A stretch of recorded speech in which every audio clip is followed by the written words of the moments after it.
When one rewatches a show they haven't seen in a long time, there's a variety of things they'll find themselves asking. Is the show as good as they remember it being? Does it still hold up after so many years? Will your favorite character still be your favorite? And most importantly, were the ships that became canon done well? Well, in the case of Avatar The Last Airbender, the answer to that last question is a big fat no. With one exception.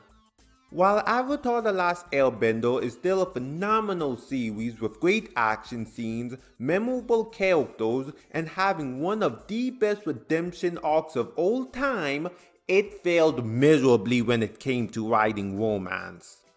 The romance we'll be focusing on today is Katara and Aang, commonly referred to as Katang. From the opening in the very first episode, it is made clear that Katara is a hopeful girl that believes the Avatar will return one day and save the world. By revealing this aspect of Katara's character, it foreshadows how pivotal her relationship with Aang will be. We soon get our first meeting between Katara and Aang, in which when Aang sees Katara, it's played in a romantic and whimsical light at first before he asks her if she wants to go penguin sledding. Even though their first interaction was played for laughs, it still established the possibility of a romantic relationship, especially with how shortly after, Aang is seen just smiling at Katara. For the rest of the premiere, we see the two quickly become friends, with Aang bringing fun to the tribe, something Katara mentions that they haven't had in a long time. It's clear that she finds Aang's upbeat personality and playful demeanor to be charming, while Aang is having fun being able to goof around with Katara. It's important to note that between being stuck in ice for 100 years and how before that, Aang didn't get to be a kid anymore once it was revealed he was the Avatar, this is the first time he's been able to just be a kid in a long time. So being able to have fun with Katara no doubt meant a lot to him.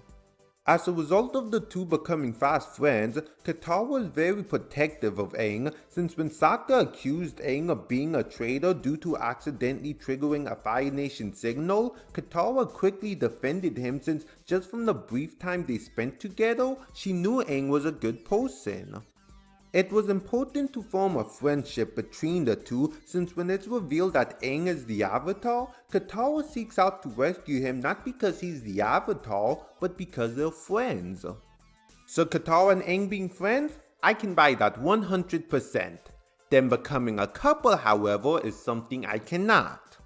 While friendship and romance may be two sides of the same coin, sometimes two characters simply work better as friends, which I feel is the case with Katara and Aang. The flying bison-sized obstacle that this relationship faced compared to other friends to lovers relationship is the fact that it never felt romantic. Throughout book 1, it's clear that Aang is crushing on Katara with how he blushes around her and tries to constantly impress her. Yet it all goes over Katara's head as she acts motherly towards him and states multiple times that she only sees Aang as just a friend. The only moment Katara showed the tiniest hint of romantic attraction towards Aang in book 1 is in the fortune teller.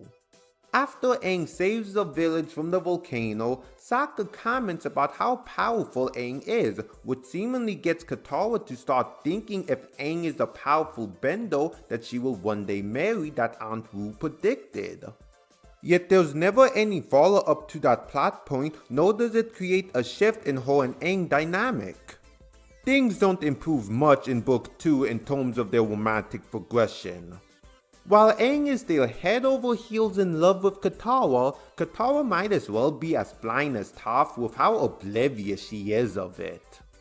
Even though we get many great emotional moments between the two, such as Katara worrying about Aang when he tries to push himself into controlling the Avatar state, comforting him when Appa was kidnapped, and mourning over his apparent death in the finale, none of these things feel like it develops a relationship romantically.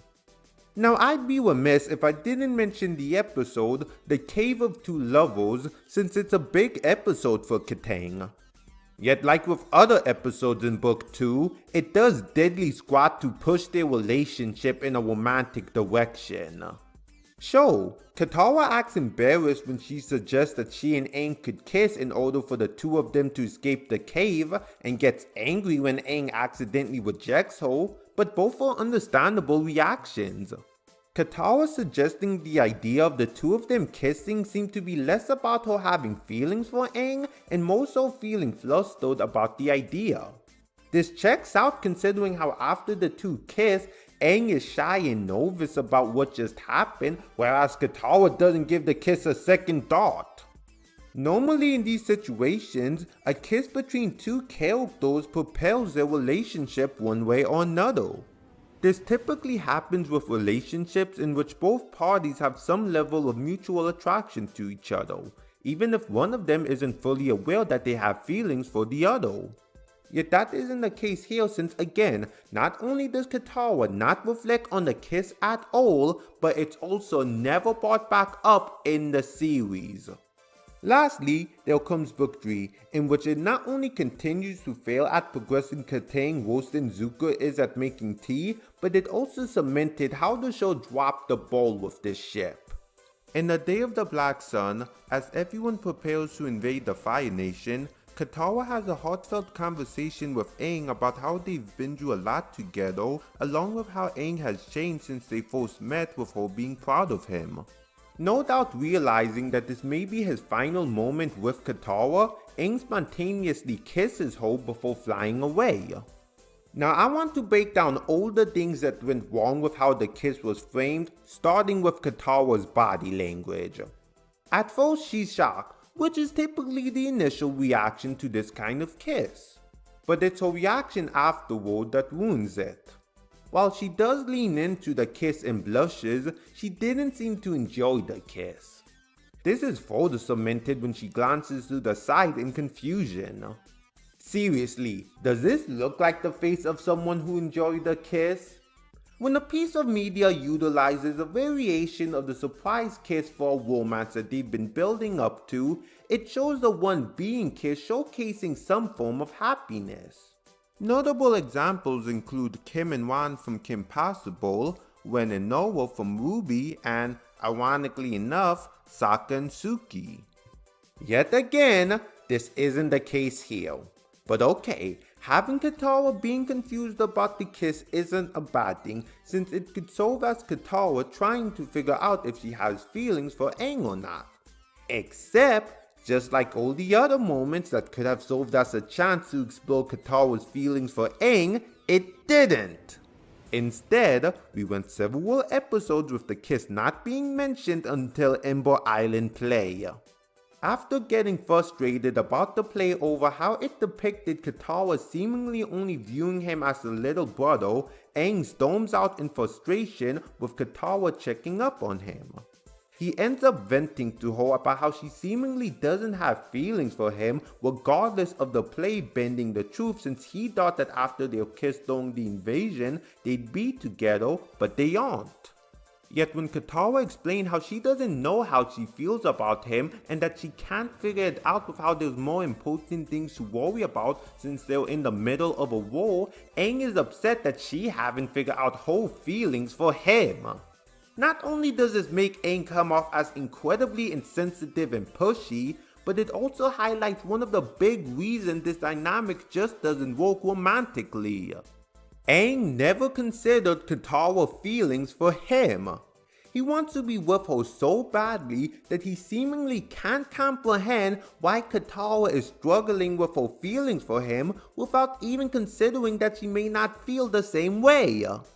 This is especially highlighted in which after Katara states that she's just confused about how she feels about him, he kisses her. She just said that she doesn't know what she feels for Aang, yet he goes in for a kiss anyway. Seriously, what the heck? This episode just makes their kiss in the series finale feel completely unearned for several reasons. Just in the episode prior, the show had Katara state that she doesn't know how she feels about Aang, yet somehow she ended up realizing that she's in love with him? What? There's not a single moment in the finale that makes Katara go, "Oh wow, I am in love with Aang," that could have justified that finale kiss. Though if there was a moment like that, I think that would have made the kiss even worse since they waited so long for Katara to realize her feelings for him. And in the various comics that takes place after the series finale, it portrays Aang and Katara as this lovey-dovey couple that feels not only unowned but doesn't work with the dynamic that was portrayed. I think the reason why Katang didn't work is that the show failed to have Katara and Aang's relationship progress in a romantic nature. While they took plenty of time to explore Aang's feelings for Katara, they never did the same for her. Hence, even near the end, the relationship always felt one-sided. This is made even worse considering the fact that they had multiple chances to explore Katara having feelings for Aang, but they never took their shot. There's also the fact that Katara and Aang have flatter romantic chemistry than the deflated bounce house. I just never felt that spark that I feel with so many other relationships, even ones that are strictly platonic that make me go, okay, I could buy these two as a couple with Katara and Aang. It also doesn't help that the show has Katara be very motherly towards Aang, which is something you don't want to have in a dynamic you're trying to sell as romantic.